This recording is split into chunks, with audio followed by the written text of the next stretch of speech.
No one ever called. Good evening, everyone. Welcome to the December 4th meeting of Community Boards 11 Environment, Open Space and Parks Committee. My name is Rosa Diaz and I am the chair of this committee. This meeting is called to order at 6:33 p.m. tonight. We are joined and the staff liaison to our committee. In order to conduct an efficient meeting, please let's observe a few ground rules. No one may speak until granted the floor. Community Board 11 members, if you have a question about board business or wish to make a motion, please raise your hand and wait to be recognized. To raise your hand through the Zoom, click the participants icon and you will find the raise hand function there. Members should not engage in a back and forth discussion. The chair will recognize the next person to speak. Please keep your questions and comments brief and on topic to the discussion. Members of the public, if you have any question or comments about the subjects on the agenda, please raise your hand and wait to be recognized. Thank you. Khalid, roll call, please.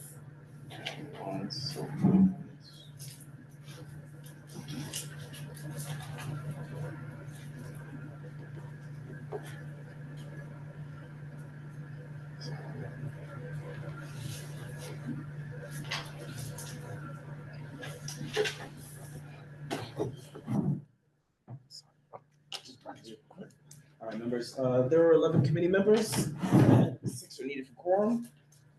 Fernando Alvarez. Present. Rosa Diaz. Present. Chancellor Gregg. Present.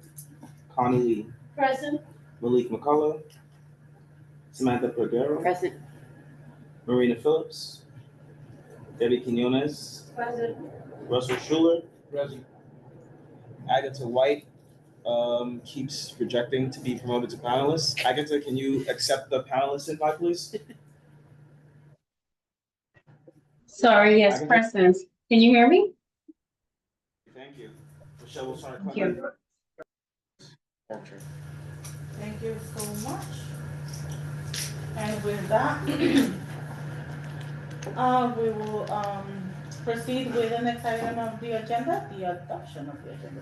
Agenda for tonight's meeting was distributed ahead of time by the board's office and was posted online. If there's any objections, please raise your hand. If not, we will be adopting the agenda. Any objections? Oh, okay. Seeing no objections, the agenda for tonight's meeting has been adopted. The minutes from our last meeting was distributed ahead of time by the board's office. If there's no objection, we will adopt the minutes from last meeting. Committee members, if you object to adopting the minutes, you may raise your hand now. Okay, seeing no objections, the minutes of last meetings are adopted, and tonight's minutes will be taken by myself. And with that, we are going to announcements. Anyone has any announcements?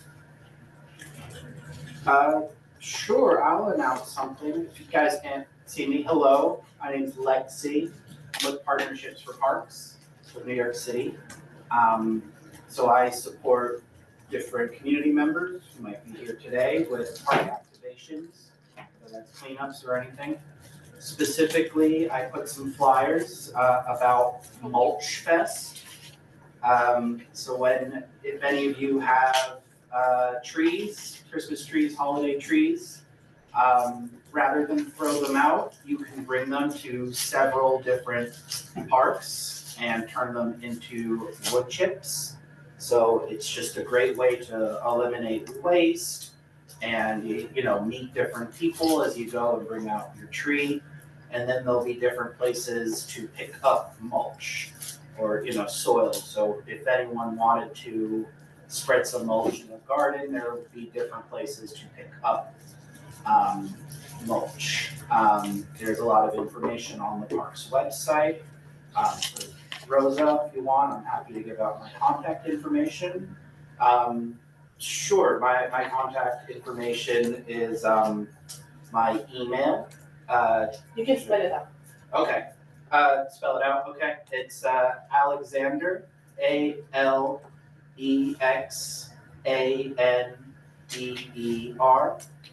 dot Echelman, Echelman at parks.nyc.gov. Yep. Thank you. Phone number. And my phone number is 929-486-5951. Thank you so much. And if you have any questions with regards to locations, you can also call 311 and find out there. Yes. Thank you. Awesome. Thank you for being here. Thank you. Person. Thank you for having Yay. me. And you are more than welcome to provide your contact information to all of us. I see you have cards. Yep. Yes. Oh. Me too. Can I ask you a question? Yes. Okay. Do you know if you guys will be posting these in the park, like this flyer, to let the people around the park know that it's happening? I am not aware of them actually being posted. Thank you for your question. I'm not aware of them being actually posted in the park, but that's why, today bringing them up. So for anyone who has social media, it's open to share. Mulch Fest is a big and great initiative, so it's open to share. You have the flyers, post them as much as you want. If you want to coordinate something with that, I'm happy to help. But there isn't any formal plan posting per se. Thank you. Thank you. Just FYI, they always put a sign up where the posting site is. Great. The composting site, there's always a laminated sign so that people walking around the neighborhood will know. Okay. Thank you, Connie. Thank you. Okay. We can move on with city agency partners. Parks and Recreation. Usually Takashi is here. Yeah, hey guys, good evening, everyone. Hope you had a great Thanksgiving. Let's see, we have a few upcoming events at Marcus Garvey. The first being tomorrow night in the Pelham Fritz Rec Center from 5 to 8 p.m. There will be a glow of the holidays at Pelham Fritz. That's what they call it. I think it's a glow in the dark party. It's a glow in the dark silent disco party. And as you know, Pelham Fritz always comes out, decorates the place, so sure to be a delight. And then, of course, we have the Marcus Garvey Park Alliance is having their tree lighting on Tuesday, December 9th. That's going to be from 5 to 7 p.m. The tree is a living tree, and it's located at the entrance of 124th Street and 5th Avenue. And then, of course, we'll also light the gates at 120th and 5th Avenue. They will also have a reception in the Pelham Fritz Recreation Center from 6 to 7:30 to finish off the event. So it's a nice mix of being outside in the cold and then getting to warm up in the rec center. And let's see, we're now highlighting our, not now highlighting, but we have postings with our Parks Enforcement Patrol. They're the frontline guardians of New York City parks and public spaces. As a PEP officer, you would play a vital role in keeping millions of New Yorkers and visitors safe while preserving the beauty, accessibility, and integrity of parks. Feel free to visit our NYC Jobs website for that. And we are also in the process of doing qualifying lifeguard tests. I know it seems really weird to be thinking about the beach right now, but we do have an extensive process, and it starts with getting tested on swimming laps, and then you do get some time to practice some more. So please, this is another space where you can go on the park's website and get details on who qualifies and qualifying test applications too. And as Lexi said, Mulch Fest is coming up. I know it might seem a little early, but as soon as Christmas is over, on December 26th is when we start collecting trees in our parks. Morningside and St. Nicholas parks are drop-off locations, and Marcus Garvey will again be a chipping site. So a little bit early on that, but it's all in the holiday season. So definitely come out for some tree lightings. And if you know anyone looking for positions with a city entity, we do have a few open, especially the lifeguard position pays $22 an hour. So if you need me to drop the links for that, I can do so in the chat.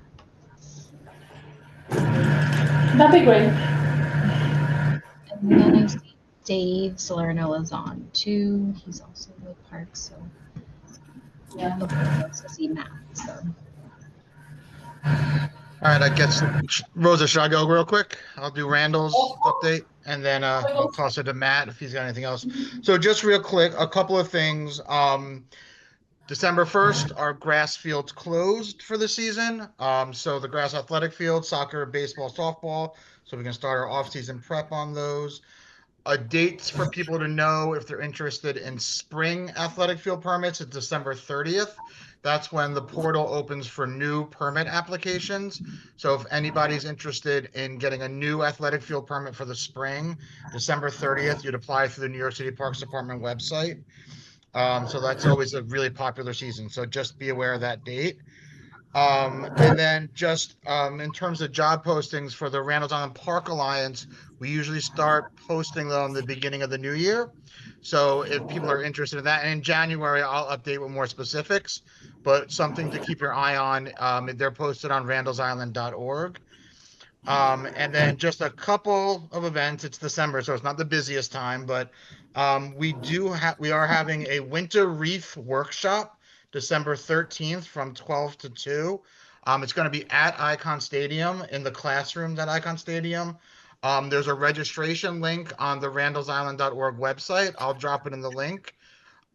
It's literally the registration opened today. So if anybody's interested in coming out for making some wreaths, it'll be indoors, so you don't have to worry about weather. It's a really, really fun event. That's December 13th.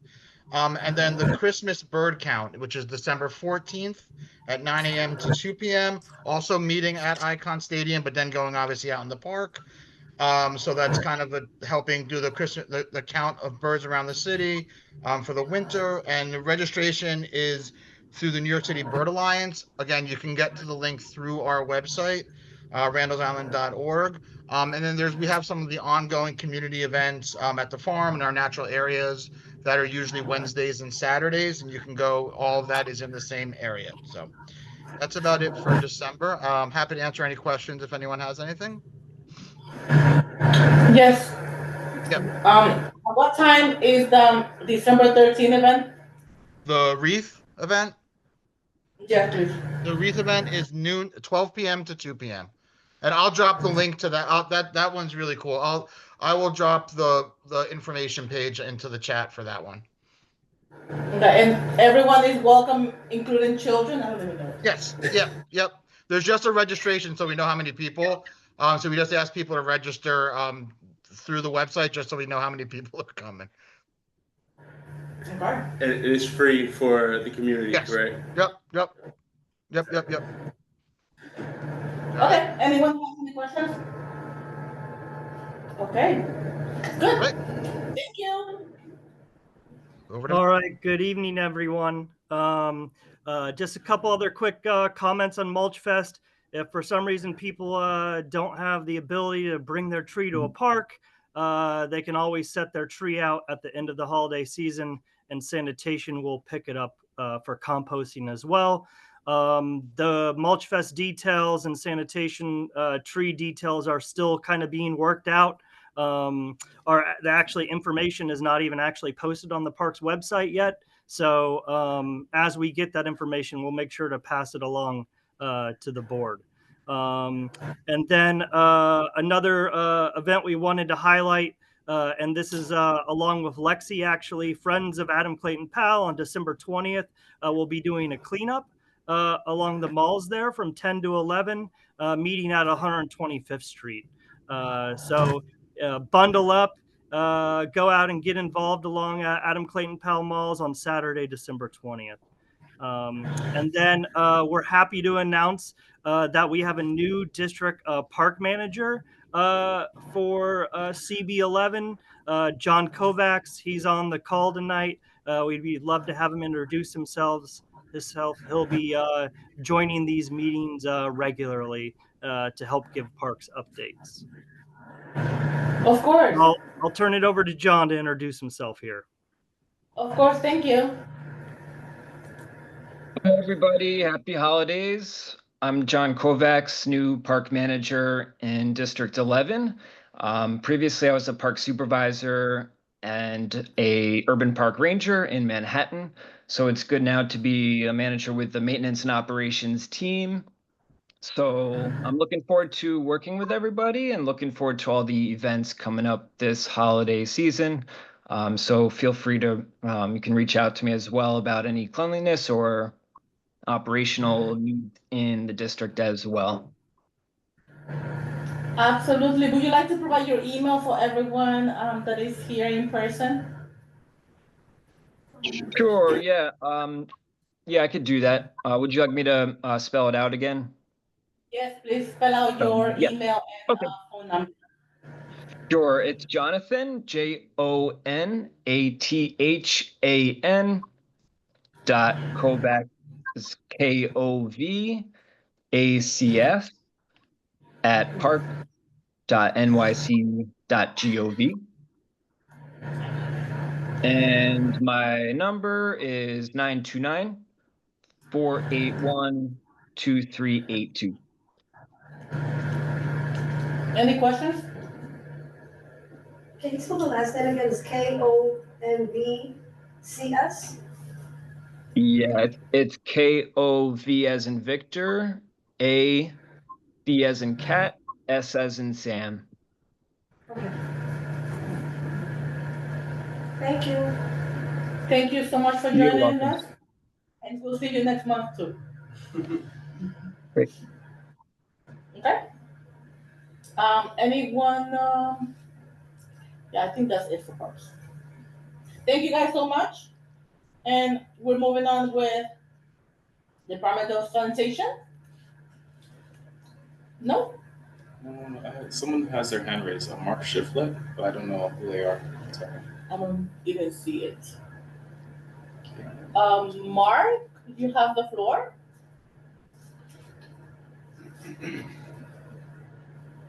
Hello? We cannot hear. Yes. Can you hear me? Yes. Okay, great. Hi, John. It's nice to meet you. I'm a member of CB11 and in the community, and I'm also a street tree pruner and street tree steward. And I was wondering what resources are available for mulch and compost directly from parks.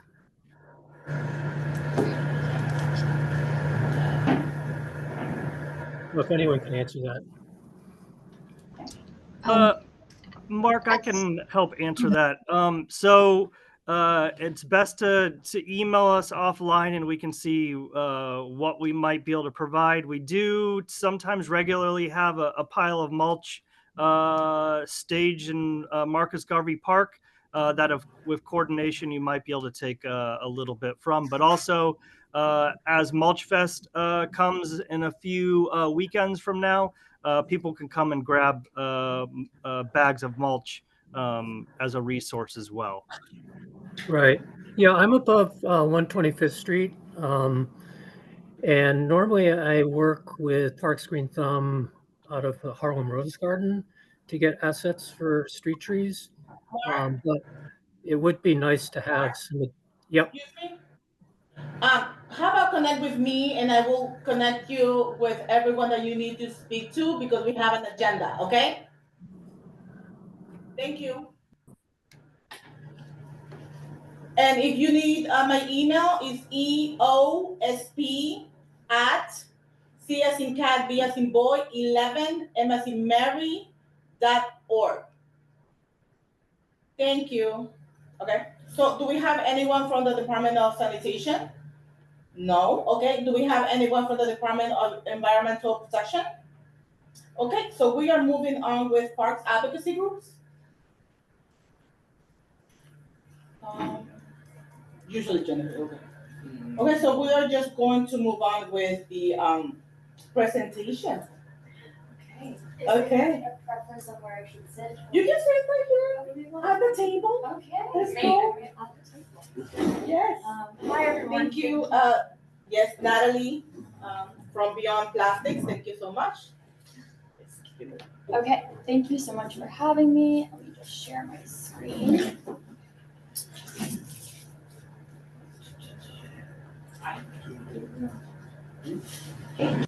Okay, so my name's Natalie. I work for an organization called Beyond Plastics, and I'm here tonight because we are hoping to help get a bill passed in the upcoming legislative session for 2026 in New York State. That's called the Packaging Reduction and Recycling Infrastructure Act. So I'm going to do a quick overview of plastics and the waste stream in New York City, and then go into the specifics of the bill, and then there'll be time for questions. So plastics are made from chemicals and fossil fuels. By fossil fuels, I mean coal, oil, and gas. And by chemicals, if I listed them all, we'd be here all night. I know we have an agenda. So, but there's 16,000 different chemicals used to make plastic. So we're dealing with a lot of components.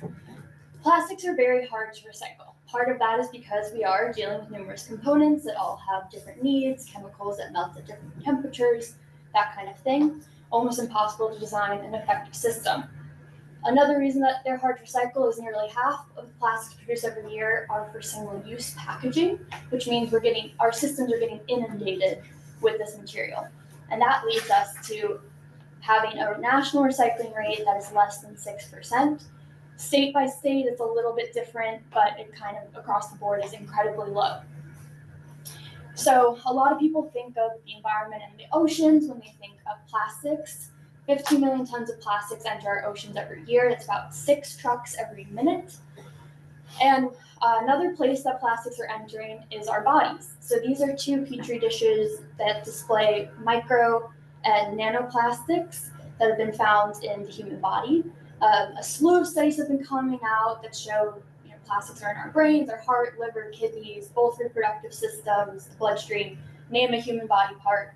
Microplastics have been found in it. And we're still understanding the science and the impact of all of this. But so far, the presence of plastics in the body have been linked to heart disease deaths, preterm births, dementia, other serious health issues. So we know there is a connection. This is affecting both our environments and our health.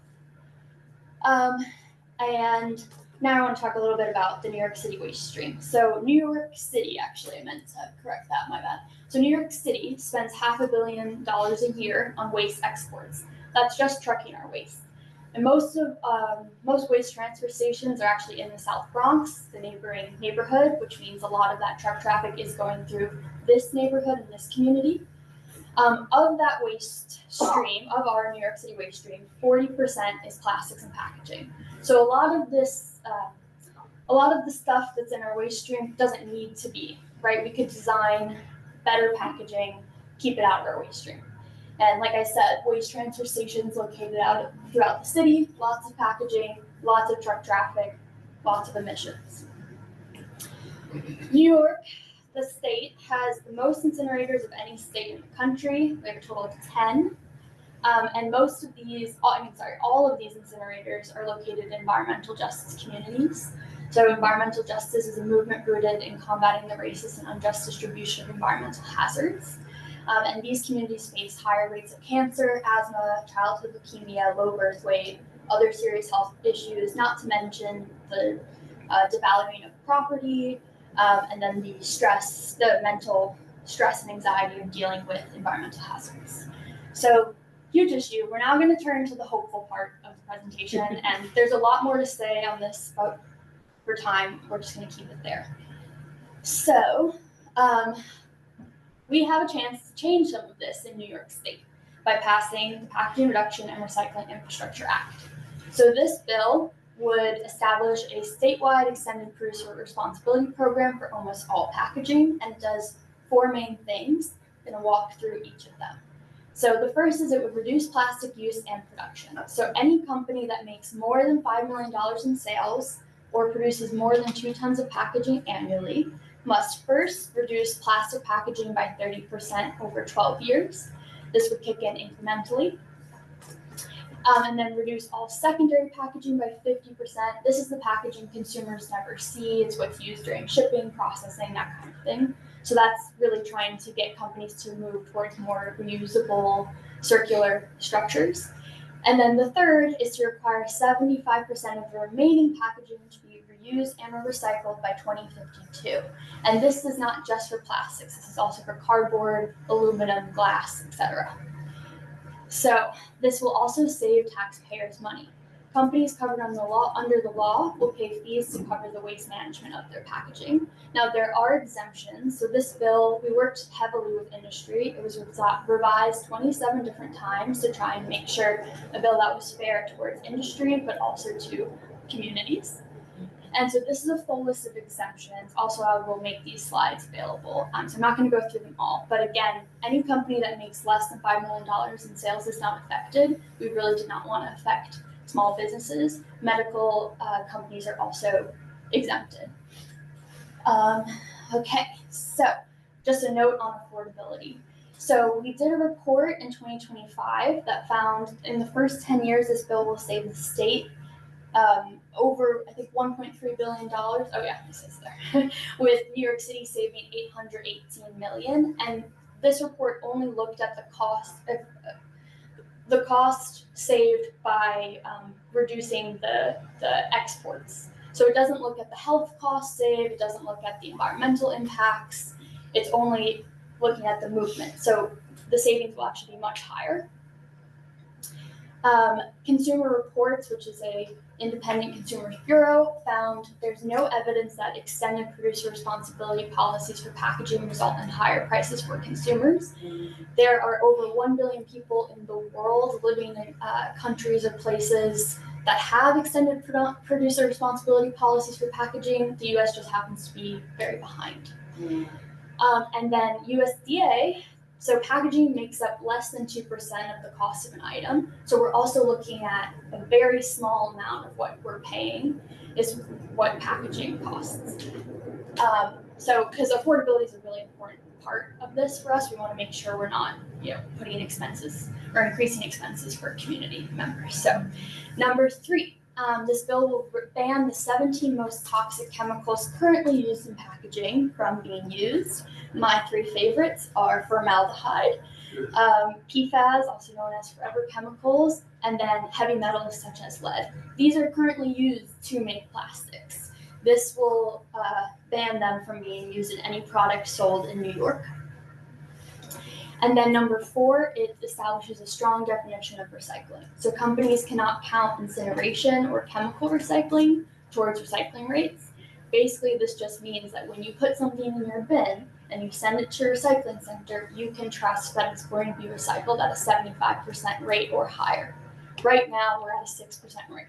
So we need to get that way up, and we need to have systems that are transparent and that people can trust. So who is supporting this bill? We did a Siena poll last April. 73% of New Yorkers polled are in support of this bill. We have 30 plus and counting environmental justice groups in the state, including We Act. Yes. Yeah, we love We Act.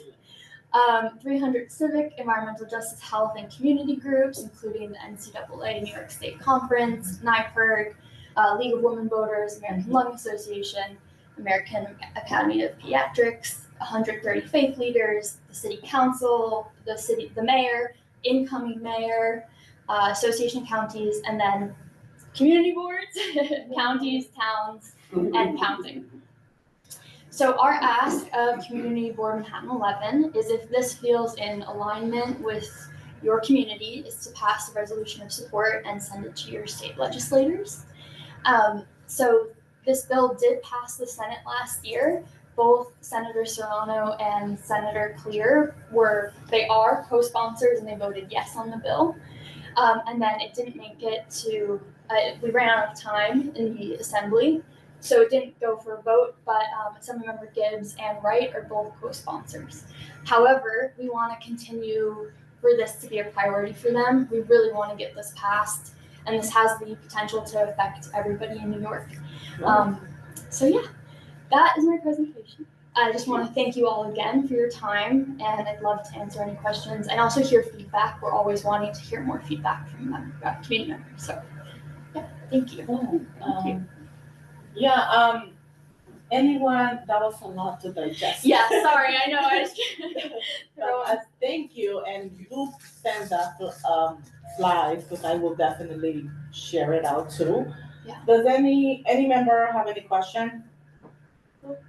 I have I don't know, maybe a clarification, maybe. Is that like plastic recycle for just like food items or like beauty items too?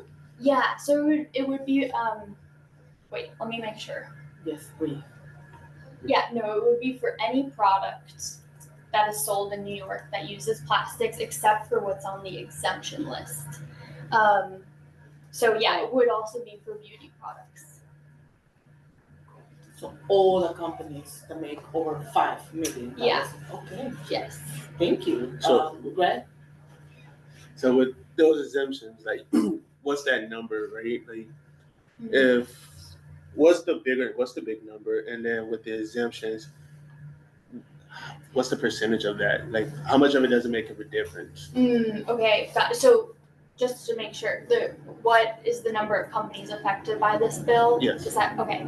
I unfortunately don't have that, but someone at my work does. So I'm gonna write that down, and I will email when I send the slides, and I'll make sure to get back to you. But if it helps to know, this bill in last year's session was the most lobbied against bill of any bill except for the budget, which always gets a ton of lobbying attention. And it's all of the biggest companies in the world who are lobbying. It's Coca-Cola, it's ExxonMobil, it's L'Oreal. These companies don't want to be made to change, but they are comfortable saying, we're going to make XYZ promise, and then they don't want to complete it. So Coke, for example, said in 2020 that they were going to move 25% of their product line worldwide to be reusable. They've since rolled that back. So we can't really trust what companies are saying. So this bill is trying to put that, Hold them accountable. hold them accountable, I yeah. love that. And for grocery items, the 80% of groceries are produced by the same 4 companies.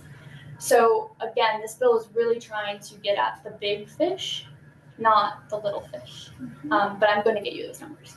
And that's a great question that I should know the answer to. May I ask a question as well? Yes. Thank you. A great presentation, really appreciate it. On even a day-to-day level for, I guess, people here as, consumers, you go into a supermarket, you go into a local bodega, what are some alternatives that we can look for plastics? Or, even if we talk to our friends who own a bodega, what are some alternatives, right? It's a great initiative, but the unfortunate challenge that is also is plastics are sadly handy, they're just a part of life. So it's great that we're thinking of changing it, but what do we change it to, in your opinion, on a daily level? Yeah, so it's a great question. There is a whole industry of people who are packaging engineers who have way better answers than I'll have to this. First, I'll say a bodega owner, that this bill wouldn't be affecting them. Yeah. This would be affecting the products that they're buying, those companies who are producing them. Yeah. So some alternatives, you could have, let's think of Cheez-Its, right? They come in a cardboard box. Great, we can recycle cardboard, love cardboard, but then they have that silver-looking plastic bag. They could switch that to be paper lined with wax. That is both a sustainable solution, it's natural, and it's non-toxic. That's one thing. Also, this bill's real focus is around reduction. We don't want just to switch over all the products and then still have a huge amount of waste to deal with. So I don't know if you've ever bought, I'm trying to think, like a paper towels, like an 8-pack paper towels, right? They're wrapped in plastic and then each individual roll is wrapped in plastic. For that producer to comply, all they would need to do is stop wrapping the individual towels in plastic. That would be one way that they could comply. And then maybe someone wants the individual towels wrapped in Scott paper towels, wraps in paper, which again is much more recyclable. So that would be another way to shift that. So that, Yeah, okay. I think that's, and it's interesting to think of that, like even you could ask bodega owners of like, do you think you're able to get that different packaging? Even on the, it's great going after the big, but I even want to think day to day, the businesses that we work with, how can we tell them on a smaller scale, like to change it up? Yeah, that's good, really good feedback. Okay. Yes. No. So I see like that last exemption, the beverage containers, right? So like the 5-gallon water jugs are not covered under those. Will this bill be like essentially getting rid of those type of jugs? No. So, Because I know a lot of people in New York City uses right, those 5-gallon water jugs. I think right, you guys use them here too, right? right. The water dispenser, yeah. We're not responsible for that. I know, but yeah, I was saying. Yeah, no, that is a good question. So this bill isn't a ban, it's just trying to push companies towards changing their packaging. So, and also these numbers, these reduction rates go across a product line. So if I'm thinking of Poland Springs, maybe they look at those jugs and they're like, we can't reduce the plastic here, but they have XYZ product, maybe their water bottles, they can change the plastic so it's not as thick, or not have them wrapped in cellophane. They could make the changes and reduction in that component. But again, this is not a ban, so it's not saying like a company can't produce this. And if there's a high demand for a product, I imagine that company will want to continue to make it. However, that jug will no longer have toxic chemicals in it, which will be good. Yes. Okay. And thank you for the presentation. Thank you. There is the same Mark Shiflett. He has his hand raised. Do you want to acknowledge him for a question, or he's an attendee? Okay, quickly, what was his name again? Mark, you have a question for the presenter? Yeah, hi Natalie. That's a good presentation. Mark Shiflett here. I'm also the local district captain for Beyond Plastics. So Yes. So if you have any questions, I notice there's a lot of concerns about exemptions and what's under the law and what's not under the law. We've been working on this for about 3 years. So if you have any questions, detailed questions, you can certainly reach out to me, and I can really go deep into the weeds on the actual legislation itself. But really, the gist of the bill itself is to attack single-use plastics. So when you get your box from Amazon and you open that up, and all the plastic that's in there around products, that's single use. Basically, you take off the plastic and you throw it away. That is what we want to try to eliminate. But bear in mind, this is going to happen over 12 years. So there's time for the industries to transition over to 30% less plastic. Mark, do you have a question? Would you also like to provide your information for Natalie to get in contact with you and for us to know? Yes. Oh, he's with you. I tried sending an email through the website a couple weeks ago, but never got a response. So, and I came to the last meeting, but the meeting was adjourned because there wasn't a quorum. So. Oh, apologies about that. Did you get my email that I just said out loud, or no? Were you able to? No. Okay, so my email, it's EOSP at CB11M MSMary.org. Okay, could you do that again, please? Of course. Do you want to put it in the chat? E, and also Khalid is gonna, okay, Oh. it's EO, S as in Sam, P as in Paul, Yep. at C as in cat, B as in boy, 11, M as in Mary.org. Okay, got it. Okay. Awesome. Now we have a question from Connie. Yeah, I just want to clarify the, bringing it back to the reason why you're here, you asked for a resolution. And who are we sending this to specifically? Yeah, it would be awesome if you Please be accurate when you make the ask, that's why I'm asking you to clarify. Oh, sure. Yeah. So if you guys agree with this, we'd love if you could send a resolution or letter of support, whichever you prefer, to the state legislators for CB11, which is Assemblymember Eddie Gibbs, Assemblymember Jordan Wright, Senator Jose Serrano, and Senator Cordell Clear. Okay. I'm ready to make a motion. I absolutely agree with you. Let me know. I mean, I love the presentation and anything that has to do with saving our own lives and obviously Mother Earth. I am for it. Okay, beautiful. We can read it. Maybe someone that has amazing eyes, and maybe Samantha would like to read it. Sure. Yeah.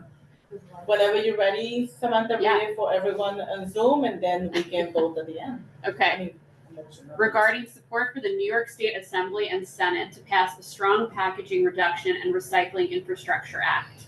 Whereas packaging makes up approximately 40% of the waste in New York State, whereas managing waste costs New York taxpayers hundreds of millions of dollars annually, whereas most plastic packaging is not recyclable and reusable, and refillable packaging systems are not widely available, whereas plastic causes serious pollution, including litter and the use of toxic chemicals, whereas companies that produce packaging should be responsible for costs of managing packaging waste, not just taxpayers, and whereas enacting the Packaging Reduction and Recycling Infrastructure Act, pending in New York Assembly and the New York Senate, would reduce waste, increase recycling rates, create jobs, reduce toxicity in packaging, produce millions of dollars in savings for local governments and taxpayers, and lower greenhouse gas emissions. Now, therefore, be it resolved that Community Board 11 urges New York State Legislature to pass and Governor Kathy Hochul to sign into law a strong and effective Packaging Reduction and Recycling Infrastructure Act, Senate Bill 1464, Assembly Bill 1749, shall forward copies of this resolution to Governor Hochul, New York State Assembly Speaker Carl Hasty, and New York State Senate Majority Leader Andrea Stewart Cousins, the local state assembly member, the local state senator, and all others deemed necessary and proper.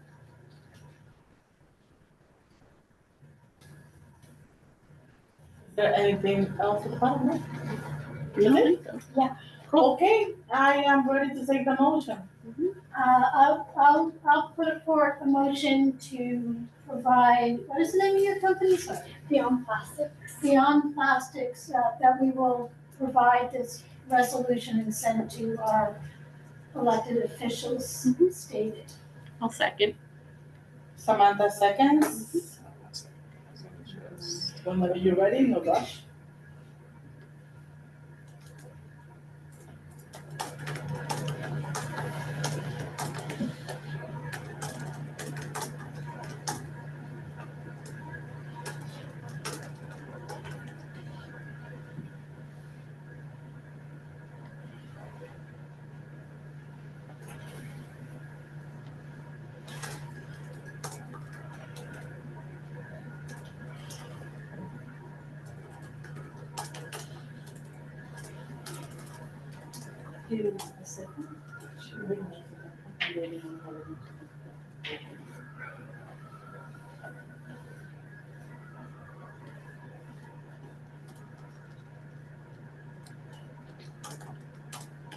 Okay, so the motion was made by Connie Lee to adopt the resolution urging the New York State Legislature to pass the Packaging Reduction and Recycling Infrastructure Act, S 1464/A 1749.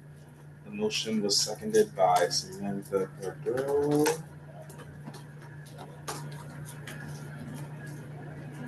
And do you want to do roll call vote? Yes, please, thank you. Fernando Alvarez, Aye. Rosa Diaz, Yes. Chancellor Bragg, Yes. Connie Lee, Yes. Malik McCullough, Yes. Samantha Cordero, Yes. Debbie Quinones, Yes. Russell Schuler, Yes. Agatha White, Agatha,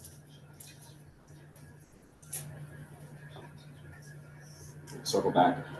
Michelle is absent. Agatha, do you have one last chance to confirm your vote for this motion? I'll mark you as no vote recorded. Moving on. The motion passed. Thank you. Thank you guys so much. Thank you so much. Keep up the amazing work, and please do send us the slides. Yeah, And I will definitely be connecting you with other entities so you Yeah. have that too. please. And if anyone has questions or needs resources on other things, we're looking to get more involved. So we'd love to hear what you guys are pushing and Yeah, support everyone will that. get the slide presentation and your information too. So Okay, perfect. Thank you Thank so you much. guys. Thank you. And we are moving on with information and presentation. Gary Dearborn, New York Restoration Project. Hello, good evening, everyone. How are you? Hello, hello. Thank you for giving up some time for us. My name is Gary Dearborn. I work with the New York Restoration Project. I supervise our renovation work on our gardens, and I'd like to give you an update on Rodale Community Garden in your district. I was at the Parks Committee meeting, your meeting, excuse me, in June earlier this year. So I wanted to give you an update on changes to the design and conversations we've had with the garden members and the Parks Department. I'm joined here tonight with one of my colleagues, DK Kennard, who's our Director of Community Engagement. We also have a few garden members on the call too. I'll let them chime in when they want to. And if I could, I'd like to share a presentation, if that's okay. Great, thank you. Go ahead, Gary. Can you all see that? Yes. Excellent, excellent. So many of these slides I showed you back in June.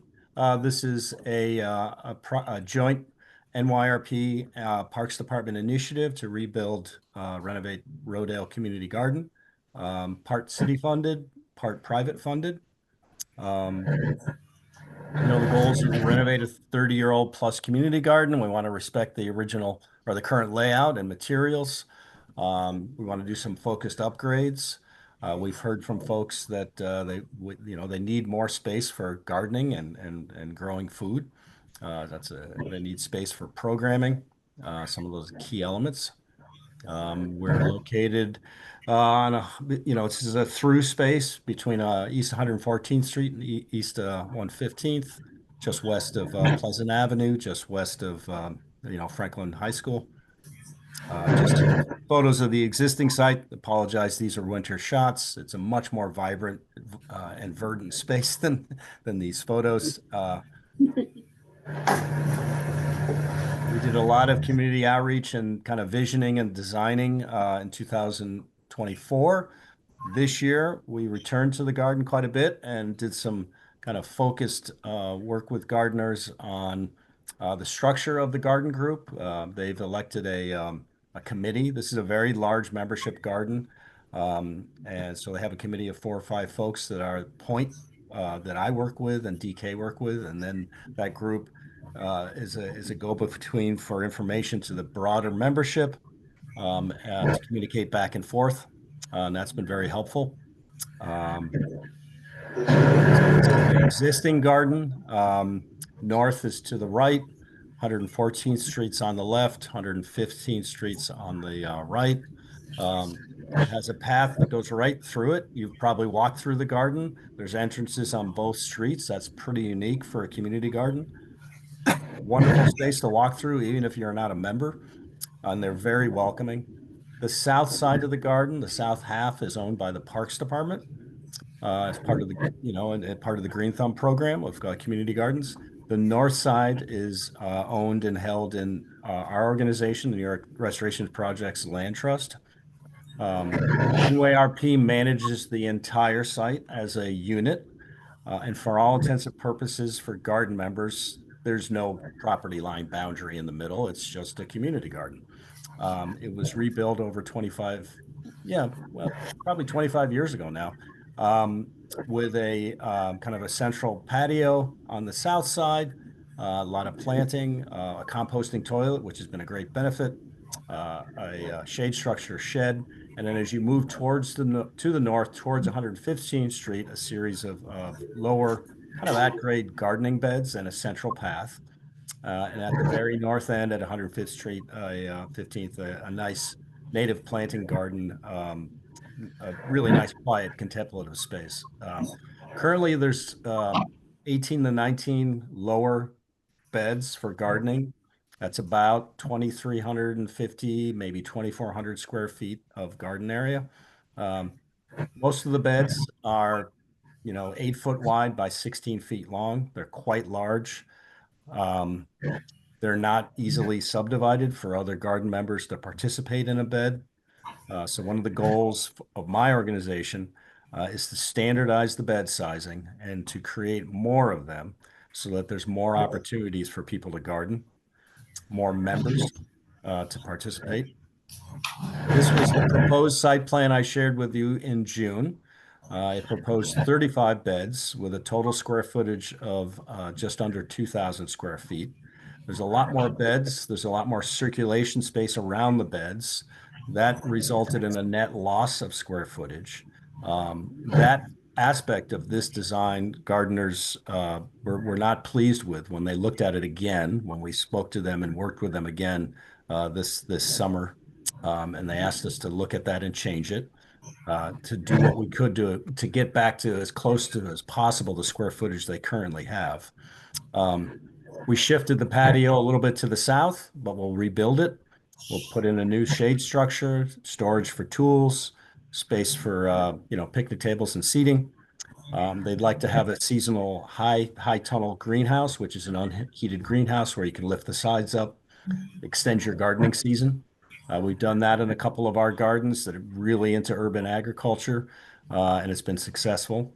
The composting toilet, we're shifting to the north side to put it on NYRP's property. But some of the garden members asked us, can you change the location of that so it's less visible and more integrated into the site? So those are some of the aspects and critiques. The revised site plan increases the bed count from 35 to 38, increases the width of the beds a little bit from 3.5 feet wide by 16 feet long to, and this is nominal, but it affects the square footage, increasing it to 4 feet wide by 16 feet long. That gets our square footage back up very close to the existing square footage. So there's less of a net loss, which is great. It's basically no net loss. But we have 38 beds versus 19. So a lot more ability to participate. All the beds are exactly the same dimension now. They're uniform, 4 foot long, 16 feet, 4 foot wide, 16 feet long, and can be subdivided if necessary. So that's a benefit. There are a couple different heights and materials. That's the pictures on the top of this slide. The lowest bed is 12 inches high. The next height is 24, and then we go up to 30 inches. We'll have a couple of ADA accessible beds, including wheelchair accessible, which we currently don't have. It allows a range of users to work here. If you're younger and you don't mind bending over, great. If you're my age, the 24-inch high bed is ideal. If you've had an injury and you're on a walker or you've got a temporary cast, the 30-inch high bed is good for you. If you're in a wheelchair or a walker, with the wheelchair accessible bed is good for you. We've shifted the location of the composting toilet and flipped it. Still on the north side, but it's on the west of that main entrance pass instead of on the east. So it's a little less, it's not as close to the neighboring building. Composting area, we've shifted to the south and enlarged, made it more of its own space, that it can be fenced, have a a hard surface pavement that can be drained and hosed down, and allows for various type of composting activity to happen there. The high tunnel greenhouse is still part of the design. Next, I'd like to talk just a little bit about the phasing, because that's new from the last time I spoke to you. Phase one, we'd go into construction late winter, early spring, and finishing up fall 2026 on the north side of the garden. This would be the NYRP property. During that time, the south side of the garden, accessible from 114th Street, just opposite Jefferson Park, would be open and accessible to folks. Then we would flip, open up the north side, it's now completed, and then go to work on the south side, the Parks Department side, or Parks owned property, and finish that up in spring 2027. So that's the core of my presentation, and would open it up for any questions or comments. Any questions? We have Malik and then Connie. Okay. I just, I don't remember the woman's name that was here in June who was concerned about the location of the composting toilet. So I don't know where she stands now on your redesign. I don't know, is she on the call or? I don't think so. No, unfortunately she's not. But the new location essentially reflects her concerns. She lives in the building adjacent to the garden, longtime garden member, and was concerned about visibility, particularly when she enters and exits her building. She didn't want to look at someone coming in and out of a bathroom. The legitimate concern. So we've flipped that composting toilet further away. The door does not face the entrance, or is not visible from her front stoop. And we think it's better integrated. There is a trade-off with that, though. We've had to take away some of the native planting existing landscaping. We'll have to cut down another 1 or 2 trees there to make that happen.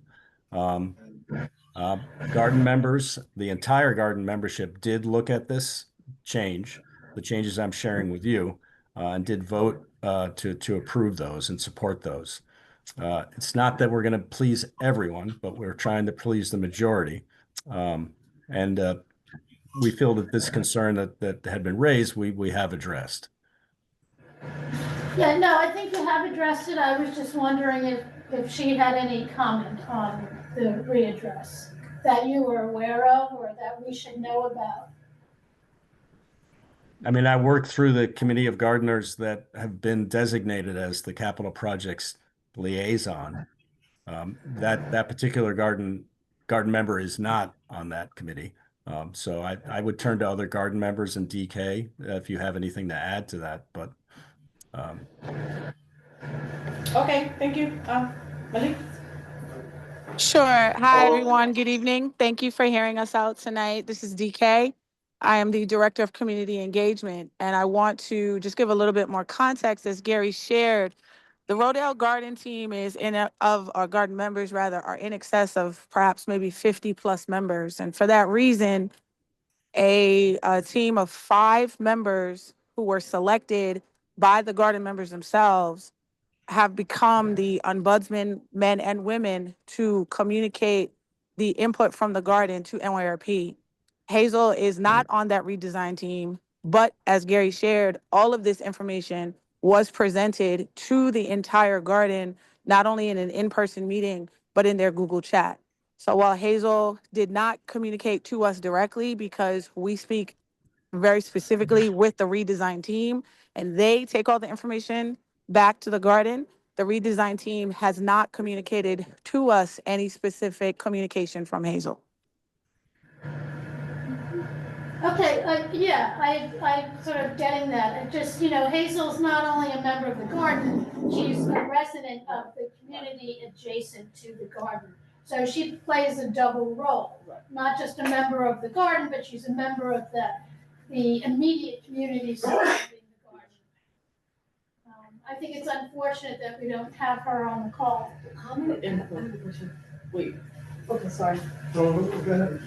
So, how many members of the gardening, group are they mostly from East Harlem?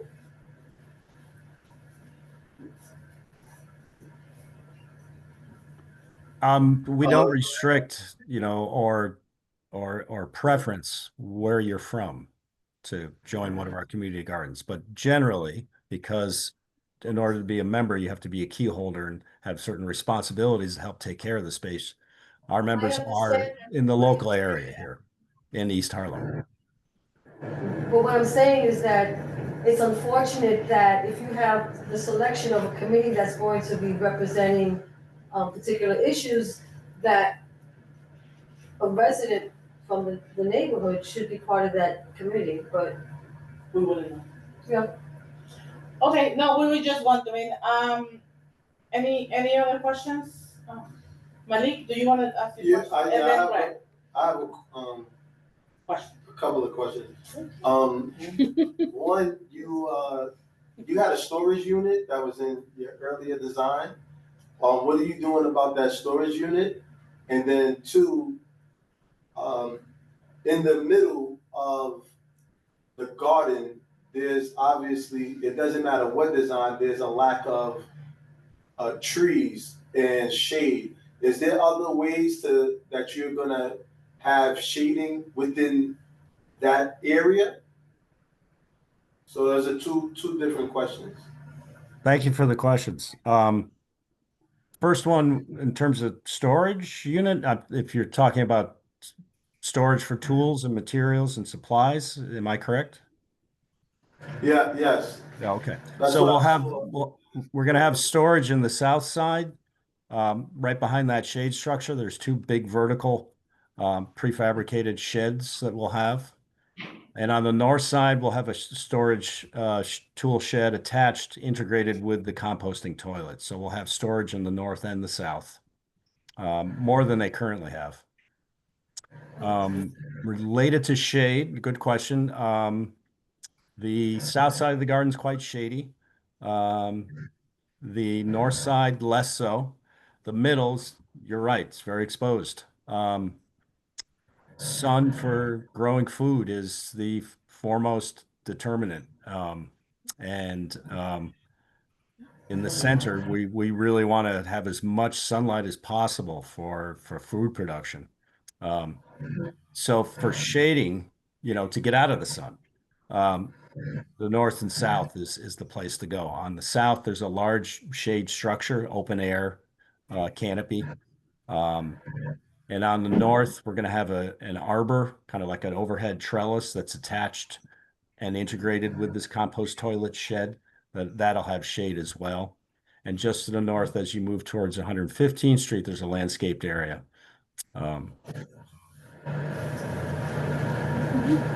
Okay, thank you. You're welcome. Thank you for the presentation. I noticed on the NYRP side, you have the two beds that are ADA compliant. Did you guys consider adding at least two to the park side of it as well? So it can be more accessible on both sides? Well, we located them centrally, and I should say also that there's an important aspect that's in this design. In the very center, there's a little kind of like a patio in a sense, that rectangular shape with the circle. That's a replica of a kind of a historic mosaic that's in the garden. So we located the ADA as central as possible. So there's two that are, wheelchair accessible, and then three that are what we call ambulatory accessible. So if you're in a walker or have a walking assist, so it's a total of five. The property line is important for the way we phase the work and obviously ownership. But in terms of operation of the garden, it's not a boundary that you're aware of. So we felt that putting the ADA at the center of the garden instead of to the fringe was a more equitable way to provide that service.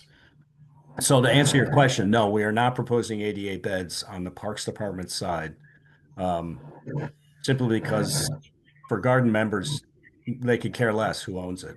It's really operates as a unit. Okay, we have another one from Connie. I just, this presentation is informational purposes only, so, but I would like, do we have Hazel's contact information, or maybe one of the presenters can provide us? Just so we can get some feedback from the community. Do we have it from the last time she was here? I don't have, Malik? Not that it matters, but I think it would be nice. Malik, I'm sorry. I do want to uplift that there are 4 members from the Rodale Community Garden on the call. I can see in the participants that one of those members, Elizabeth, has her hand raised. So I do encourage the Rodale community members who are a part of the redesign team, if you are able, please, by all means, share your input. We were asking about Hazel's information. If you can share that with us, so we can actually get in contact with her and see what she thinks also.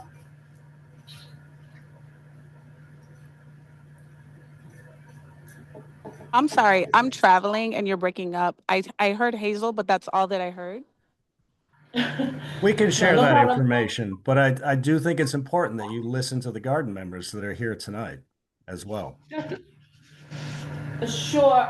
Elizabeth, would you like to share your comments with us?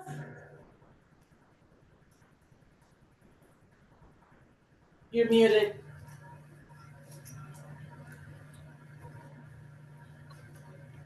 Are there others on the call who want to come off of mute?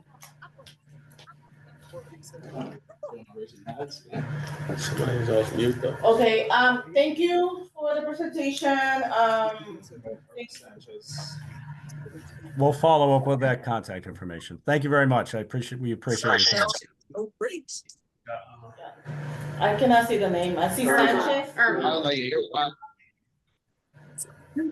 Hello. Hi, Irma. My name is Irma. I'm a member of the garden and also of the redesign committee. And I do want to say that 4 out of 5 of us, we do live in East Harlem, within a few blocks of the garden. And that we presented the redesign details. All the members received a very detailed presentation, both in writing and verbally at a community garden meeting, our last meeting in November. And everybody had an opportunity to provide any input. We then took that information and we presented it to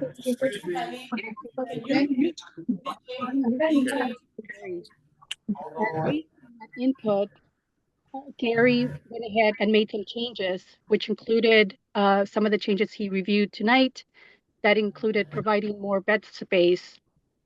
And also conducted, after Gary made those changes, then the entire membership had an opportunity to answer to a survey where they would indicate their preference between the original design that was presented to the membership in November, and then there were more modifications. And so in order to get input from everybody, as part of the redesign committee, we actually called every single member, sent text messages to ensure that everybody was aware that this survey was being emailed to them and that this was an important decision, and we wanted everybody's input. And the results of those surveys were overwhelmingly in favor, 72.7% were in favor of the design presented today. That vote Hazel in that line. And in the comments section for that survey, there were no reservations about the bathroom. There were no questions regarding that or concerns. Okay, thank you, Ms. Irma. Just in case, like Connie was stating, one of our members, we're not questioning anyone from the garden. We were just inquiring about a public member that came in person, like what am I talking I think about? it was A couple of June. months ago, with regards to concerns because the garden is located next to her building. We would love Ms. Hazel's contact information. We are going to follow up with her and see what's her comments about the garden. Thank you so much, Gary, for presenting. Thank you to all the garden members for answering all the questions. I'm sure that you're very happy and ecstatic to have the garden, and we look forward to visiting soon. Thank you so much. And I do want to say that this year, our garden had over 11 public events. So we are super grateful for the new shade structure that we're receiving that's going to be rainproof, waterproof. And this year like I said, we've had over 11 free events for the community, which included herbal events, street tree care. We had 3 events for that. And I think next year we're going to continue on that track. So we're definitely super grateful. Thank you for the feedback. That was really nice. Okay, Thank you thank all. you. Very much appreciate your time. Okay, with that, we are going to move on with old businesses. None? Okay. New business. New business. Yes, new business. We have Earth Day 2026, planning and logistics, and then we have a new thing, a new objective of visiting the school playgrounds in District 4 and maybe 1 or 2 in District 5. But first, we're going to talk about the logistics for Earth Day. So, Earth Day, our beautiful Earth Day. I'm not sure of the theme just yet, but I would like to keep on rotating, not just do it in one place all the time, but that's just my point of view. What do you all think? You want me to, can I go first? Yes, please. What I think is whatever's financially available for us to do, I think that's what we should do. Also, that is able to accommodate what we are looking to do. So, for example, although we was kind of lucky because El Museo, right, did not have all the tables that we needed, and we had to go to next door, City of New York, Museum of City of New York, in order to get those. So let's just say we move it somewhere else. If we're not able to have, you know, the operational structure, we won't succeed. So as long as we're able to cover, what we're planning, then I'm fine with moving. But if not, I do think the museum has the best structure, in my opinion. Perfect, thank you. For new members, what did you guys do last year? Totally apologize. So, with new members, I'm so sorry. I move on way too fast sometimes. So this is like our kind of like a yearly, like an annual conference celebration awareness of how do we keep our Mother Earth safe and healthy, and like how to educate children, because we also like it's a multi-generational a space where we bring children, young adults, and older adults, And this year, actually, we had the recycling models that right. We incorporated arts programming, dance, performance, modeling with costumes made out of recycled items, which was really fantastic. Fashion show. Thank you so much. I was looking for the word in my brain. It was not coming in. Fashion show. And we had the arts. Also, there was dancing. Like it was really we also had yoga. It was phenomenal. Like I'm still working on those pictures and videos. Bear with us. so we did this at the El Museo de Barrio Yes. out front on the terrace. Previous years, we were at the Museum of the City of New York. My wonderful colleague here schlepped those tables over to the Museum of the City of New York. But he's absolutely, Malik is absolutely It was right. done. It's much more convenient to work at the Museum of the City of New York. I agree. I think that the Museum of the City of New York aligns with the theme and the city. Yeah, I mean, it's like, I think it's a good fit. I think that they have a good following in terms of advocacy because they do a lot of intentional exhibitions around social justice and stuff. So I think that it's a good match. And also, I feel like if we need to go indoors, we can go indoors there too. So it's not like we would be losing indoor space from El Museo. We'll be actually gaining a bigger space at the City of New York, the Museum of City of New York. Okay. I mean, the only other space that I think is really viable would be the Julio de Burgos Center if it's up and running next year. Where is it? The Julio de Burgos? Yeah. And the only reason I would say that is because it's more centrally located where the museums are on Fifth Avenue. So everyone has to schlep from the east side all the way over to Fifth Avenue. I think we might get better attendance if we're more centrally located. Okay. I don't know if that building is even an option, but. That's why we are speaking, we're trying to come up with different locations. I will also look into, I don't know if they have the space, obviously, but the Cook School is literally 114 and Madison.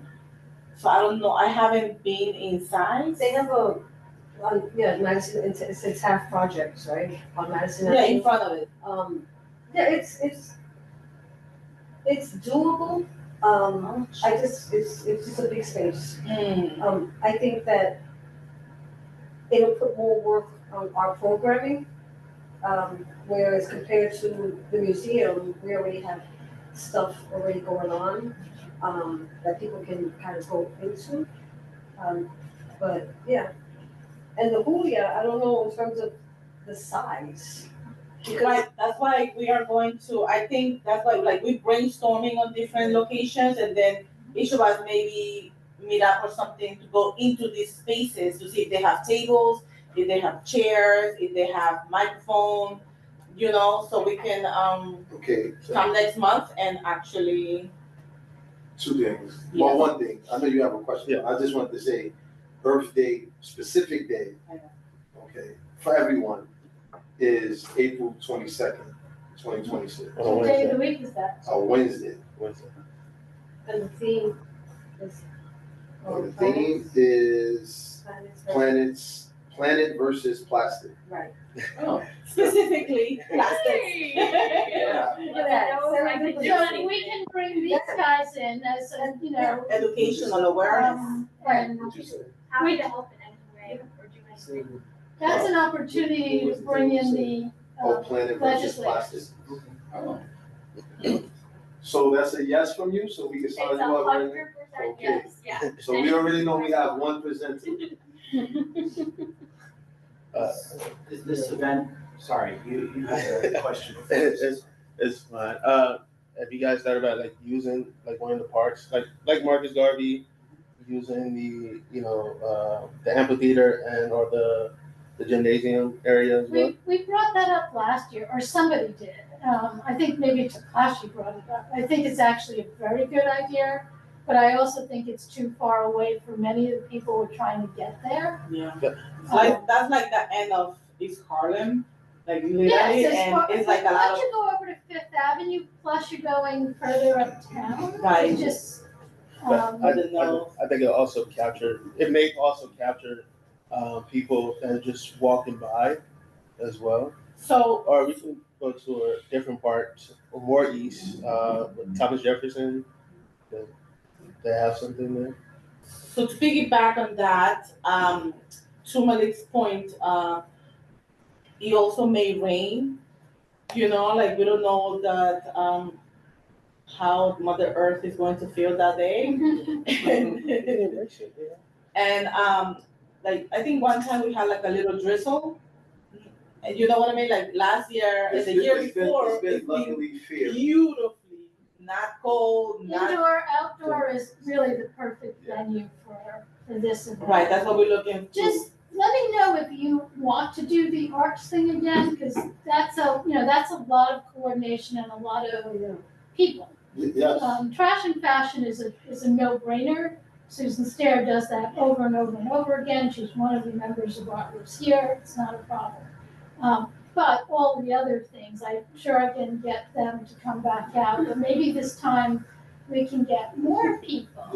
Yes. More. I thought the arts things was actually visually more interesting than just a bunch of tables with people with pieces of paper. No offense. No, I like the educational piece. You know what I mean? But I would love to see like if we can start earlier and like have confirmation from like different schools.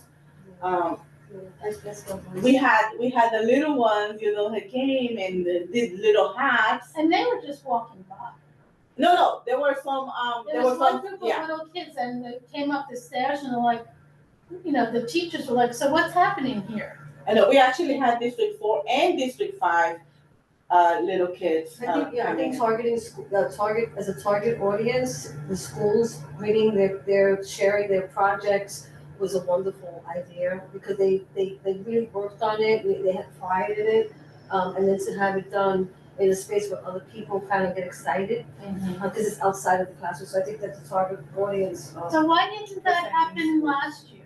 I'm sorry, what? We didn't have the students last year. No, we didn't. I think that definitely impacts. So why didn't it? That's my question. No, I did reach out. There was a reason.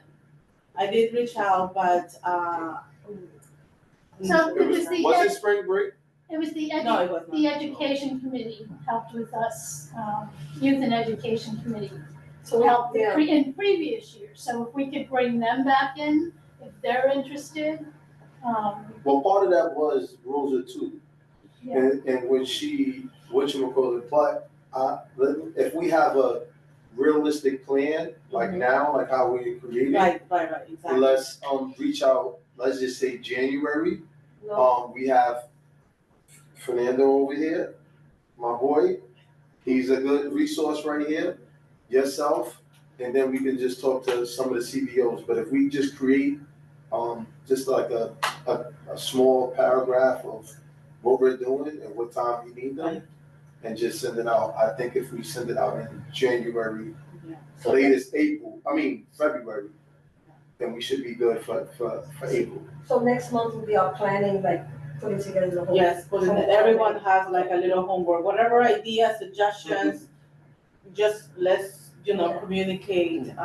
Well, I'll do the arts program. Yes, thank you. I don't know, Lexi had a question. I did last year. I'll do it again this year. That's what I do for a living, and I do that. I know. Wait 1 second, Fernando, and then Lexi. I'm sorry, members first. Sorry. Go ahead. Do we have any idea what date we're talking about? It's literally on the Wednesday. Oh, during the Fernando, school. Right? April 27th. It's a national day. No. 27th. April 22nd. Second. No. So I kind of had that same question as well. Is that It's okay. It's on the date. Yeah. I was like, oh, did you like some people celebrate Earth Day even on the weekend. Before there's like because it's happening during the week, we're gonna do it on the weekend. So I actually I was had- wondering, yeah. those- So if it's on Wednesday, that day, we could have schools visit? Yes. Okay, then yeah, that'd be. We've done that And if it's before. on Fifth Avenue, there's like 5 schools around that area that you easily can walk to it, so. You definitely gotta talk to, Isn't there like a senior facility there Most of too? them. I mean, well, yeah, There definitely is. Arch Care is right Arch there. Care. yeah, Sarah's I mean, wonderful. it feels to me like it really should be a multi-generational. We do tend to focus on the kids, and the kids get a lot out of it, but, I agree. We'll talk to Charlie We need some romance. to talk to them. Yes, He well, let's definitely go retired. with Lexi. Yeah. Guys, let's go with Lexi's questions. Thank you. Thank you guys. Oh, this is really great. I love all this. What's the, I guess, like what's the admission or open? Because of course I have other partners that might even like to present. They have their own resources. The one off the top of my head is Art in the Park. They do a lot of programming at Alice Cornegay. I was just talking to her today about other like more regular kind of programming that we're gonna do at Cornegay. So, I'm curious if there's, if I can share this. I of course want to be respectful of your. She gets like, I literally You see her all the time. invite everyone, like Okay. everyone, and each of us invite everyone too. So like Shanique, she had a couple of kids that was going to join, but she was at another event too, so she Yeah. couldn't join. But she was on our agenda because we do a flyer and everyone has 15 minutes to present or model, arts, dancing, educational programming. So like we have Agenda. a time frame for everyone. Like Children's Day is going to present from this time to that time, and then the attraction show is gonna be from this time to that time. So like every single 15 minutes, there is a time for everyone that had confirmed. And then my only other idea, putting it out now early, of like, Connie, right? You brought up a good point about like location. You have your big event, but would be interested if I talk to other partners and encourage them to do smaller events. So it's like, you can't get to the Museum of the City of New York. It's such a big thing. But through partnerships, talk to Thomas Jefferson. They're doing like a small thing. It's not as big, but they're also, so it's like you're at the center wherever you guys pick your venue. I wouldn't want it to come across as competing, but that's why I'm bringing it up here for discussion. I think you Can I answer should that? encourage them all. That's Yeah. great. We've Okay. got scattered sites and scattered Yeah. activities. Doing what? I wanted to. So there are multiple agencies that don't do Earth Day, such as, like, it's big as far as, Randall's Island. They do one as well, right? But we all support each other. Yeah. So it doesn't matter who does it or which agency would like to do it.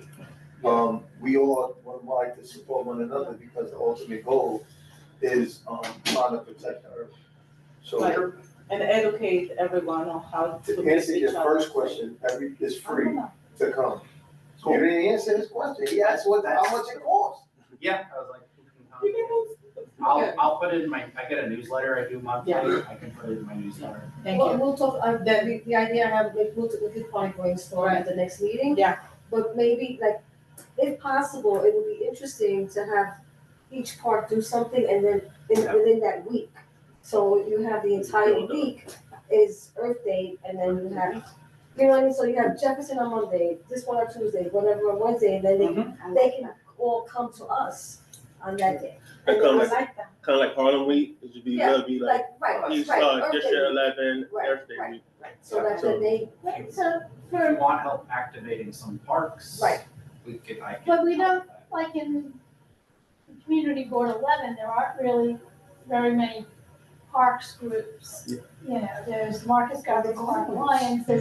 Does Thomas Jefferson Park have a parks group now? They haven't been too active, but I've been trying to, they have a dog run, Tom's Yeah. Dog Run. but they don't know, they don't. So we can even plan that now. Part of my job is to help foster community groups. So this is, it's early and maybe not quite the right place to flesh this all out today. But if you guys pick some key parks. Well, that's exactly where I was going. I That's mean, a I great think point. East Harlem is really deficient in parks groups. Sure. And, That's my- when you've got 4 people in all of East Harlem advocating for parks, it's just not enough. Yeah. And also grow groups. I'm gonna give you my business card. So, and also, you know, if we can bring maybe to like Randall's Island, that could also be, something in urban farming or something, And the garden groups. Yeah. Right.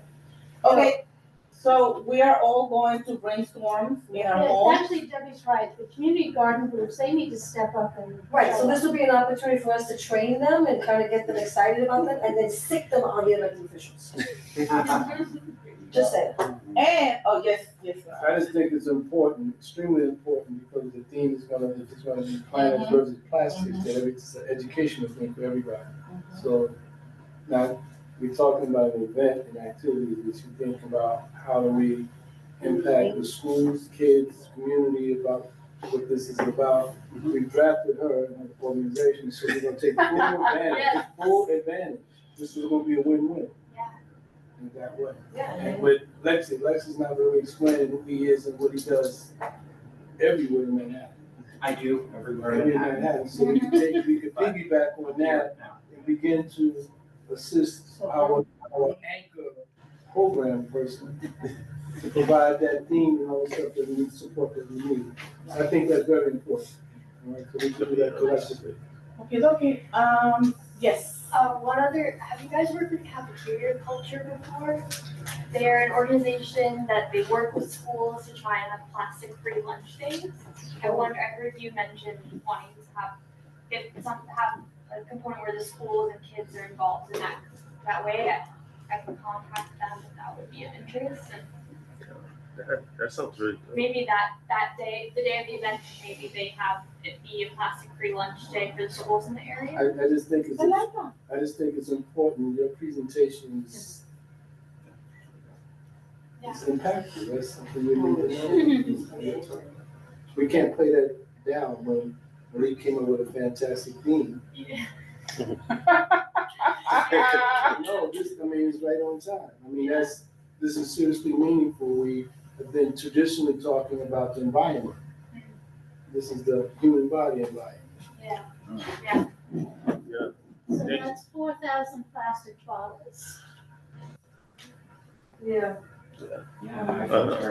I just thought that cafeteria culture. And incorporating the arts, I absolutely love that. And we had the chess. Yeah, we had the chess setting. We had the chess setting also. And the plastic blanket, which is still in. Okay, so we are all going to brainstorm in our homes, and we are going to all email, right, all these ideas so we can put them in some format. Exactly. Thank you so much, Debbie. And we are going to move on with a school playground walkthrough planning or some type of planning right now, if everyone would love. So the point is, you see how every year we get tasked with putting different playgrounds or community gardens or into our budget district needs. I think it would be best, they always come in do presentations on the restoration that they're gonna do, the changes they're gonna do to playgrounds and everything.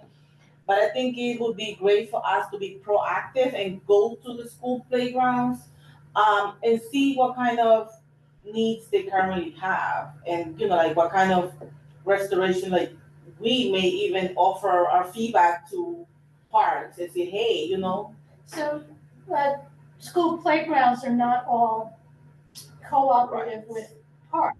Right. And this is why we're going to work directly with Steve to let us know which one. And I have already also reached out to DOE facilities yesterday or 2 days ago, I'm not really sure. And they're more than willing and happy to join in the walkthroughs too. Russell, you have a question? No, I was just saying we should be focused on the ones that are, jointly operated by the Parks Department. Exactly, and that's why we're going to, like, I wanted to bring it here first, obviously, so we can talk to Steve and say, hey, Steve, we have, 23 schools in District 4, and I don't know how many we have in District 5 that, it's shown in Community Board 11, but we'll find that out and see which one we can go and visit. I don't think it's as many as you. Yeah, maybe like one, maybe, I don't know. No, it's more than one. In But- District 5, we're not like too much, I mean, maybe a couple of. District 5, you Five. District 4 is 23. There's 23 of them, you say? In District 4, yes. And I it used to be the president of usually Community happens Education. when a restoration of the playground is being talked about, then it becomes a partnership with Parks and DOE. And that happens with outside of this committee in its entirety. So, yeah. Right, I just wanna like be proactive and not wait on them to like, come to us and say, hey, we're going to, restore this playground. And we're like, oh, okay, I've never been there, you know what I mean? So like. Well, that's the whole point of the, when we started doing those walks, is that. I'm just trying to stop us from getting ahead of ourselves. We already see these parks because they are included in the parks that we actually do.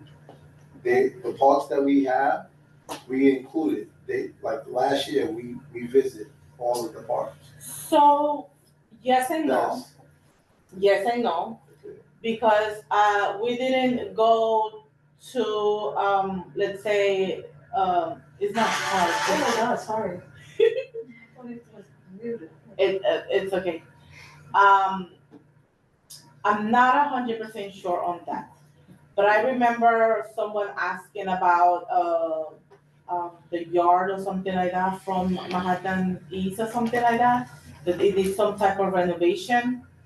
And I'm like, oh, I haven't been there. That was a full board. The principal came in and I was like, let me go over there. Is that the Marx Brothers? And no. And I remember also, oh my gosh, the playground from the Dream that we didn't go see. No, we seen it. We just couldn't get in. Because it was locked. So we've been to all of these places, but it you was there. I believe. But it was locked, and that's when I had the conversation and talked about it. And that's why I talked to it when Steve Simon was on online, because I only heard from Fernando that they were supposed to be a joint school because it's on both sides. The park is literally in Dream and on the other school. PS 38. So it's the same name. It's separate, but it's the same name. But they supposed to have access, and they locked it on a Saturday. So the Saturday that we went, it was closed. For sure. I don't remember going to. Maybe I was. Yeah. Maybe you weren't there. Like, yeah, maybe I wasn't. Probably, maybe I wasn't. maybe not. But most of the schools, like all of parks, all of the parks that are in CB11 are on their website, and I use that specific list, and some of them are adjacent to schools, in which that's why I know we don't put the actual school name there, we just put the actual street or the name of the park. What's the name of that website? NYC.gov parks. Oh, it's a park. Okay. I would like to identify. Sure. I just want you to. I don't want you to go through this rabbit hole and not understand as well. So. No, I would like to go with the DOE school facilities and Steve to specifically only to a school playground rather than community. Two of them is definitely right now have funding. One is 106th Street, PS 146. And Peter Minuet. Yeah, those two. No, I would also like to see the progress. Why not this? What's the renovations? Right, but the renovations, exactly. I would like to see those. What are they? What's supposed to happen? Are there So every year, no, so every year we advocate for the parks. And if we don't go, like as Rosa was saying, if we don't go to the parks, we don't know what we're advocating for. So if a school says, oh, come fix our park, what park? Because we're not aware of what park. So the goal that this committee has taken within the past 3 or 4 years is that we go to the parks in our community and we also go to the community gardens in our community to make us aware of what's going on in our community so that we won't be just advocating from the office, we'll be advocating off of what we see and visual. Yeah, we see a presentation and then we're voting on it and making comments, and if we've never been there, then who the hell are we to have a comment? Exactly. Really, And we add them into our district needs that they get sent out, but we truly don't really know about them, like we've been more proactive with regards to the East Harlem Can I tour. just go sort of off topic for one sec, because you brought up district needs? I saw an announcement the other day that the bathroom at 127th Street entrance to Harlem River Greenway has been funded. Yes, they said that. Yes, actually, the Harlem River Drive, yeah, Greenway. Yeah, so I It saw was, the announcement. from 125th all the way to 132nd. No, the bathroom. I'm Yes, sorry. yes, the bathroom specifically, yes. Because that was not funded previously, and now they announced that it was funded. Since we're talking about that area, the pier was approved for that. Yeah, The that's. ferry, which the pier is considered parks. So yeah. Well, you mentioned that. Yeah, I'm gonna go do some research after I'm speaking with you about it. Yeah. So it is part of parks. Right now, the whole pier and the And the bathroom. and the bathroom. I'm just bringing it up We're because waiting that on is the the East stuff that River every member of this Drive. committee needs to be informed on. So when you come to a committee meeting here and there's new funding being allocated for something we've been advocating for a century, I'm bringing it up really just to make sure everyone is informed. Oh, it might have been, someone informed it, but it might have been in full board. It might not have been. It was announced in full board. Okay. Yeah. Oh, that's really good news, that's all I'm saying. Yeah, I'm bringing it up. Could I bring it back to where we are? Yes, please, thank you. Thank you. Let's just talk about this, if that principal came to our committee, or came to the board and announced that she had a playground that may not be a part of the Parks Department, we should know how many schools in our district that actually do that, because we talk about generally the spruce up, old term spruce ups. And then where would the funding coming from if we're asking for it? Exactly. Right, so we should identify that as well. Yeah, it's DOE funding, it's not our funding, so. That's what I'm saying, So where does it come from That's what I'm saying. specifically? Because DOE is a bus. I'm just following that she said principal came to the community board and talked about her park, and if it's not a city park, and she's asking for assistance, where is that money coming from? We know where it's supposed to come from, but where is she thinking and channeling her requests or asks to? So we supposed to know, well, that school, right, that's not a Parks Department. Right, school. exactly. Are you talking about like how PS 108, that park renovation is not, because it's being renovated by the city because it's not a school playground, right? Remember the presentation we had? I don't remember that right now on top of mind. I'm just saying. That is funded already. So we're talking about, we are basically, when we talk about Steve, we're talking about Steve Simon, Chief of Staff for the Parks Department. Yeah. So we know about all the Parks Department facilities, that there are schools that we customarily believe in until we see it, that every school that has a playground is a Parks Department facility. If there are instances where that we've been blinded to, let's identify that, at least we could have it on record when anybody comes, we could already know why. Yes. With that, that was for clarity for us. Yeah. So, It's the way that it, so DOE property, when it becomes like a partnership with the Department of Parks, it is a funding issue. Department of Education approaches parks, and it's to allocate funding So then that property becomes not just DOE property, it becomes, It's shared property with parks, and then it's open after school hours and on weekends, or it's supposed to be. It's a change in, jurisdiction, and it happens one by one as needed, and it is a conversation between DOE and. Yeah, that's why it's a good idea to bring them both and say, hey, who funds this? Who do we need to? I don't believe that. I believe we're truly advocates, and if a school it's in need of renovation, beautification for our children to breathe better, to live happily and play happily in that specific school and its New York City Parks playground or DOE playground. At least I want to know from DOE facilities that, oh yes, we can do this. It's not gonna cost us much. Maybe a city council can fund that specific restoration or something. No, just saying it's the wrong I'm not making it that complicated. I'm just making it simple. And we know which schools have a New York City Parks Department facility attached to it, those that don't. That's all I'm saying. So we'll know. Definitely. Okay, so we have, thank you, Fernando. He's been proactive and already working on this. And I think it's. So,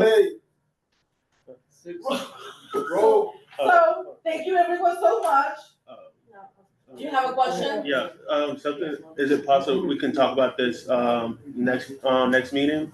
That, something that we was talking about during the district needs, Louis, Culliver Park, it's a park classified in our district, but, DSNY is using it as a salt shed, so it's really not a park anymore. I was wondering if we can get clarity. Yes. We're aware of this, yeah. Oh. There was like a couple of meetings ago, Culliver.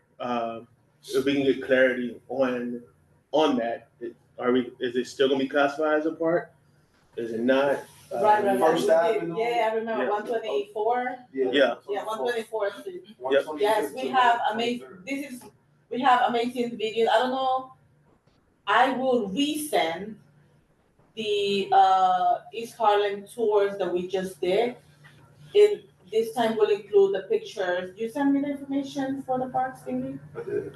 Yeah. And that was the second thing, because I last minute, the one with Darren Core, where is that sheet where you guys did that documentation? Yeah, I will resend it because, Basically, you just want clarity, so we need to send an email to Parks, Yeah. to see what, is that a park or is not a park? Because on their website, it's listed as a park. But if you go there, you guys saw it. We It's not a definitely park. did not see a park there or playground It's or any type of. it's very, very often parks property. So that will It's be. finding out when they decided to use it as a salt mill and how long it's gonna be there, because it is a park. Yes. It's a park being used another way. Okay. And that's what we. So with that. It's a transfer of jurisdiction, so Right. salt is DOT. So like 8 Philip Randolph Square is now twice the size because DOT literally gave their portion of that space, signing it over to Parks jurisdiction and helping to fund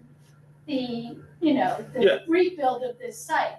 This is just common practice, so if it's a salt shed, that's DOT problem. Okay, so with that, we are going to discuss that for next month. Yeah, that's all. And thank you so much. Khalid is going to do the roll call right now. Alvarez Ferrando. Present. Rosa Diaz. Present. Chancellor Berg. Present. Connie Lee. Present. Malik McCullough. Leave it. President Connie Cole. That's what Samantha you say, not Connie. Samantha Maduro. Connie Cole. Debbie Quinones. Present. Russell Shore. President. Agatha White. Michelle Westcombe. Excuse. Present. Can you hear me? Present. Thank you, Agatha. The meeting is adjourned at 8:21 p.m. Thank you, everyone. We'll see you next month. Wait, Ashani did have her hand raised. Ashani, did you have a question? Guys. Yes, hi. It's actually Maria Kessler. I'm the executive director for Esplanade Friends, which is the Esplanade that runs from 60th to 120th. I just want to say I'd love to coordinate Earth Day. Love it. We're the Esplanade. We're a green space. We want to work with you. I'm already planning bird walks in the new year. Signing up. Sign up. Thank you. Awesome. Thank you so much. Please send me an email so we can talk about it further. I'll contact you offline, but I just want to, add my voice. Oh, Shani, got it. I have your email. Thank you. Take care. Thank you.